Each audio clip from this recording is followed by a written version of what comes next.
Good morning, Central Indiana. It is the most wonderful time of the year. Can you believe it, Lindsay? No. 4 days until Christmas. The countdown is on. I can't believe it. I know. I cannot believe it either. This year has flown by. So thanks for getting your day started with us, everyone, here on 13 Sunrise. I'm Matthew Foltz alongside Lindsay Monroe.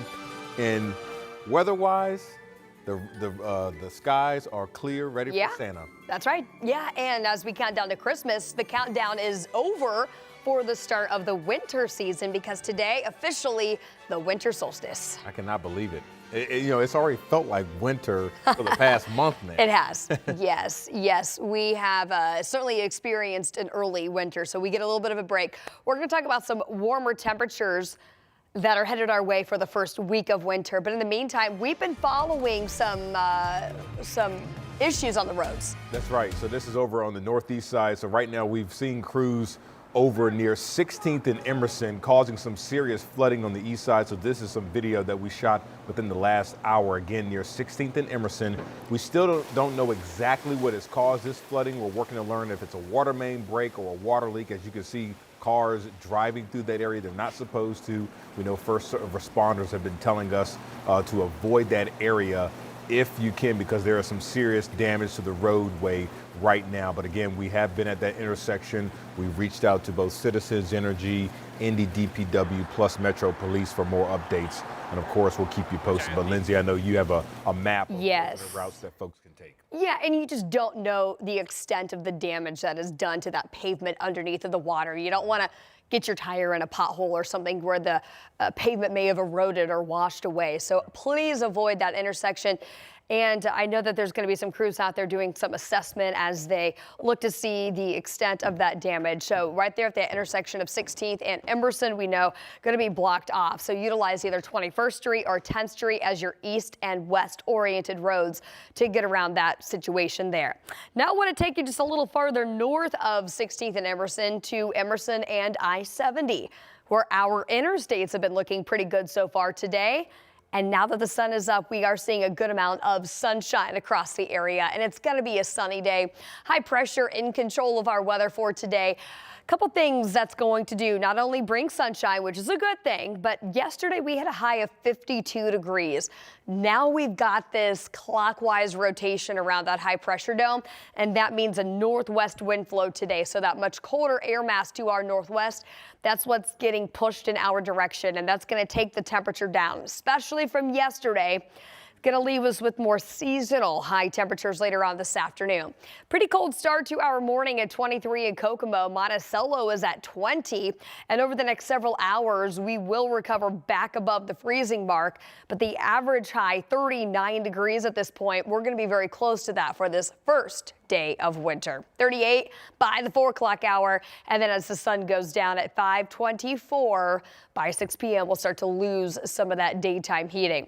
Now we've got some much warmer air headed our way as we make our way toward the Christmas holiday. We'll talk about that warming trend coming up in your 7-day forecast.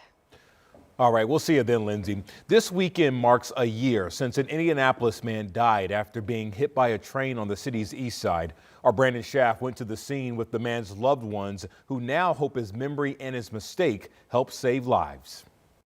This railroad crossing on the Indianapolis east side was the scene of a tragic accident last year where a man driving a car around the crossing guards was hit and killed by a train. Well, that man's wife returned to the scene of the accident for the first time since that devastating day. Michael Jackson didn't want to make this walk. She's avoided being here until now. It's where she lost her husband to a crash with a train. Your life is really not worth that second of just pausing and waiting until the train go past. 51-year-old Columbus Jackson was driving on East 34th Street last December and went around the gates. The train dragged his car 75 feet. According to the Federal Railroad Administration, because there are so many trains that travel through our state, Indiana is among the top 10 states with accidents at railroad crossings. In this crash, the conductor told police they tried to brake, but it takes a train about a mile to stop. IMPD says trying to beat it is not worth the risk. We just want them to be very aware of their surroundings, and if they see any sort of indication, whether it be lights or crossings or arms coming down, to potentially be ready to stop. To Michael and Columbus were married for 26 years. Family joined her at the scene, supporting her 1 year later. The pain hasn't gone away. He was so much part of everyone's life. And so every day it's a reminder that he's not here. It's just a hole in my heart of missing him.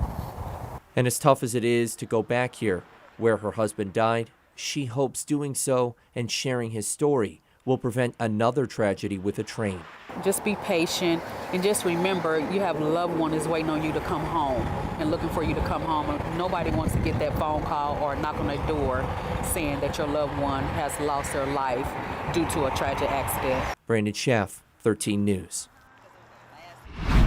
Right now, a 13-year-old is dead and 4 other teens are hurt after crashing a stolen car. It happened in Wayne County around 2:30 yesterday morning near the Indiana-Ohio border. Police say the car they were in missed a curve in the road and crashed into some trees. A 13-year-old passenger died. A 17-year-old and 18-year-old were both flown to a hospital in Dayton, Ohio, and then another 17-year-old was treated in Richmond, Indiana. Now, police say the 17-year-old driver only had minor injuries. Police say the car they were in was reported stolen on Thursday.